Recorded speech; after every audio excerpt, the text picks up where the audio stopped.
السلام عليكم. رجعنا تاني عشان نكمل سلسلة شخصيات في التاريخ الإسلامي، وهنتكلم النهاردة عن أكبر مدة لخلافة إسلامية وهي الخلافة العباسية، واللي بنيجي نشوف إن هي استمرت حوالي 760 سنة، وبتيجي ضمن أكبر وأطول 10 إمبراطوريات عبر التاريخ. زي ما حكينا في حلقة الخلافة الأموية إن بنو عباس اللي بيرجع نسبهم إلى عم الرسول عليه الصلاة والسلام العباس ابن عبد المطلب استغلوا ضعف الدولة الأموية وجمعوا كل المعارضين ليهم لدرجة إنهم استعانوا بما تبقى من الفرس والتحالف معهم للقضاء على الخلافة الأموية. أول خلفاء الدولة العباسية كان أبو العباس عبد الله بن محمد، واللي كان مشهور بالسفاح، واللي خد تقريبا 8 شهور يحارب ويقضي فيها على ما تبقى من الأمويين، واللي كان آخرهم مروان بن محمد واللي خلص عليه في مصر. ولك أن تتخيل إن ما فضلش من الأمويين غير واحد بس وهرب للأندلس، وطبعا أقام دولة هناك وكان الخليفة عليها وهو عبد الرحمن الداخر أو الشهير بصقر قريش، وده كان آخر ما تبقى من الدولة الأموية. وبعد 4 سنين مات أبو العباس ومسك بعده أبو جعفر المنصور،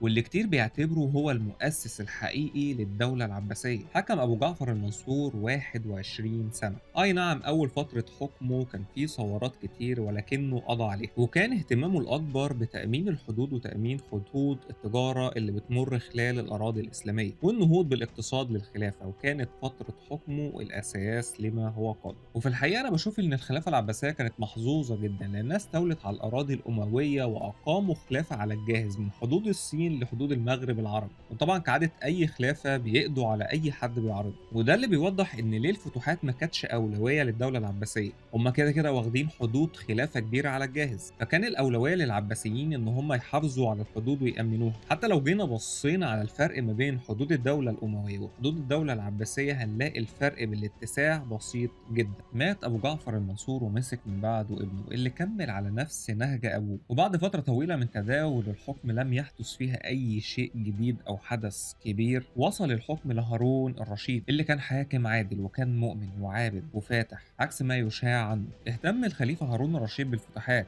عكس الخلفاء اللي قبله، خصوصا في الفتوحات في آسيا، وحاول فتح قسطنطينية كتير جدا لكن فشل. واهتم بتطوير الدولة علميا، وهنا كانت نقطة مهمة جدا وهي البداية للاهتمام بالعلوم الحياتية زي الفلك والفيزياء والاختراعات وترجمة العلوم الغربية وفتح المجال للتعلم والابتكار. وبعد ما توفى هارون الرشيد للأسف حصل خلاف كبير جدا بين الإخوات على مين هيبقى الخليفة، ولكن في الآخر انتصر المأمون وبقى الخليفة الجديد. كمل المأمون اللي بدأه هارون الرشيد في التوسع في العلوم، وأقام جامعة الحكمة ودرس علوم اليونان واهتم بالترجمة ومعرفة اللغات الأخرى، وتم اختراع بعض الآلات في عهده. والجدير بالذكر إن المأمون وأخوه كانوا من أسباب توغل الأتراك في الدولة الإسلامية، وده لأن أمهم كانت تركية في الأصل، وده كان أول بذرة للدولة العثمانية. ولو جينا نقيم الدولة العباسية إداريا هنلاقيها إن هي بعد أول 100 سنة فقط لم تستطع الحكم والسيطرة على حدود الخلافة. اتقسمت الأراضي الإسلامية ولم يعد هناك وحدة فعلية على أرض الواقع. الأندلس كانت أموية، والمغرب كان فيها الدولة الإدريسية، مصر جه عليها الدولة الفاطمية والأيوبية والمملوكية. أي نعم الشكل إنهم تابعين للخلافة العباسية، لكن في الواقع ملهمش أي وزن أو قوة أو نفوذ داخل البلدان اللي أقيم فيها حكم منفصل. للأسف الفتن والانقسامات والصراعات على الحكم